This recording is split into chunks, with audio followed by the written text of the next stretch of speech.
Friend pro kabaddi league season 11 champion ಆತ Haryana Steelers.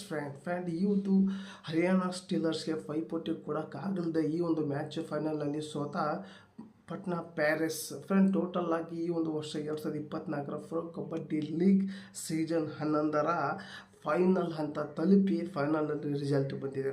Friend ಈ ಒಂದು ರಿಸಲ್ಟು ಟೋಟಲ್ ಆಗಿ 32 ಹರಿಯಾಣ ಸ್ಟೀಲರ್ಸ್ ಆದರೆ 23 ಪಟ್ನಾ ಪ್ಯಾರಿಸ್ ಆಗಿದೆ.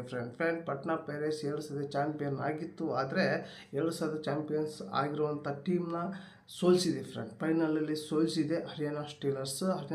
ಸೋಲಿಸಿ ಚೊಚ್ಚಲ ಬಾರಿಗೆ ಟ್ರೋಫಿ ಇಟ್ಟಿದೆ. ಚಾಂಪಿಯನ್ ಆಗಿದ್ದಾರೆ.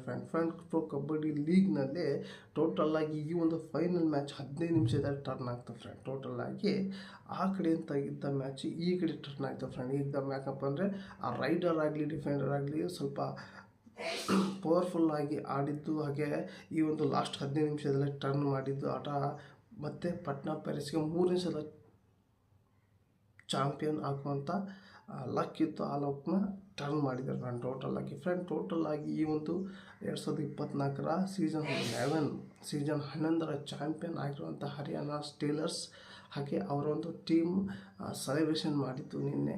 ಹಾಗೆ ಕೋಚು ಕೂಡ ಹರಿಯಾಣ ಸ್ಟೀಲರ್ಸ್ ಕೋಚು ಕೂಡ ಅವ್ರಿಗೆ ಕೂಡ ಚೆನ್ನಾಗಿ ಎಂಜಾಯ್ ಮಾಡಿದರು. ಹಾಗೆ ಅವರ ಒಂದು ಸೆಲೆಬ್ರೇಷನ್ ಕೂಡ ತುಂಬ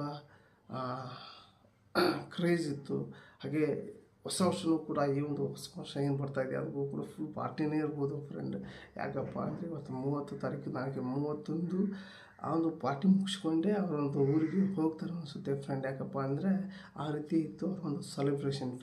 ಫ್ರೆಂಡ್ ಹರಿಯಾಣ ಸ್ಟೀಲರ್ಸ್ ಚಾಂಪಿಯನ್ ಆಗಿದ್ದಕ್ಕೆ ನಿಮ್ಗೆ ಏನಿಸ್ತು ಅಂತ ಕಮೆಂಟ್ ಮೂಲಕ ತಿಳಿಸಿ. ಹಾಗೆ ಈ ಒಂದು ವಿಡಿಯೋ ನಿಮ್ಗೆ ಇಷ್ಟ ಆದರೆ ಒಂದು ಲೈಕ್ ಕೊಡಿ. ಹಾಗೆ ಈ ಒಂದು ವಿಡಿಯೋನ ಯಾರೆಲ್ಲ ಫಸ್ಟ್ ಟೈಮ್ ನೋಡ್ತಾ ಇದ್ದಾರೆ ನೋಡೋರಿಲ್ಲ ಸಬ್ಸ್ಕ್ರೈಬ್ ಬಟನ್ ಪ್ರೆಸ್ ಮಾಡಿ ಅಂತ ಹೇಳಿ ಎಂಡ್ ಮಾಡ್ತಾಯಿದ್ದೀನಿ. ಮತ್ತೆ ಇಂಟ್ರೊಡ್ಯೂಷನ್ ಟೇಕ್ ಕೇರ್.